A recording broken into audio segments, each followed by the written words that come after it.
what you've done.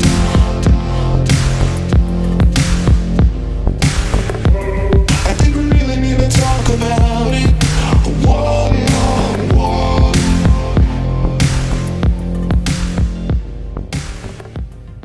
Created by a New York VFX artist as his musical alter ego, Starcadian has grown into a force of its own. We don't know much about the enigmatic character, but in an interview the creator has said, "Me and my co-director have fleshed out this full mythology. There's definitely a huge narrative that hopefully people are picking up on."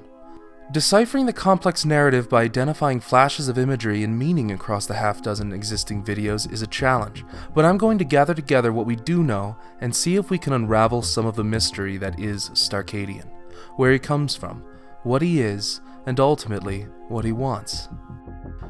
Our first view of Starcadian is as an onboard computer. He's uploaded to a display through a disk.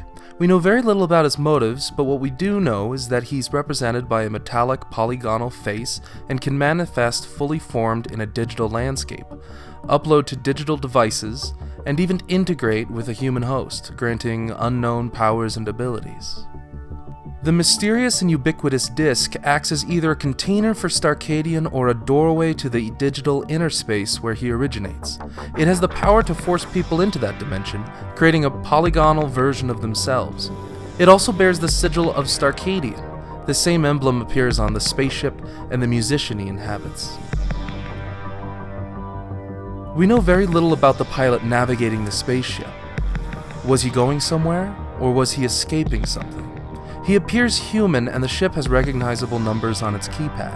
He then flies through a wormhole. This leaves me to believe that he could be from another time, or maybe another dimension. It's possible that at some point the navigator was also a host for Starcadian, and had successfully separated with it when it was transferred to the ship through the disk, and the disk was subsequently lost and crashed to Earth, leaving the navigator searching for Starcadian. Upon crashing to Earth, the disc was discovered by a young man wearing a jean jacket and red sneakers. It appears that he's integrated with Starcadian symbiotically, and has been using the powers he's been granted to liberate people in some meaningful way, starting with underground nightclub patrons. We don't know who the Manhunter is, what agency he's working for, or the depth of understanding that organization might have of Starcadian or his origin. We don't know if Starcadian is the cause of these club-goers' abductions, if he's trying to save them from some other force, or if he's liberating them somehow. The Manhunter is dispatched using the disk and transported to Starcadian's dimension. His whereabouts are currently unknown. The creator of Starcadian made reference to New Cydonia as being an old name for his hometown. I wasn't able to find any place that ever bore the name New Cydonia on Earth. But there is a place called New Cydonia, and it's on Mars. You might recognize it as where some people believe the face on Mars is located.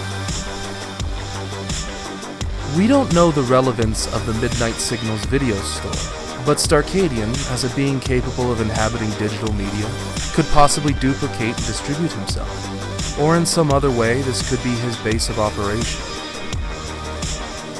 Ultimately, we don't know what Starcadian's goal is, or what his motivations are. We also don't know if he's a force for good, or maybe just a force of nature. Starcadian's creator called him a guardian of sorts. So, the question that's really important is, what is he guarding us from?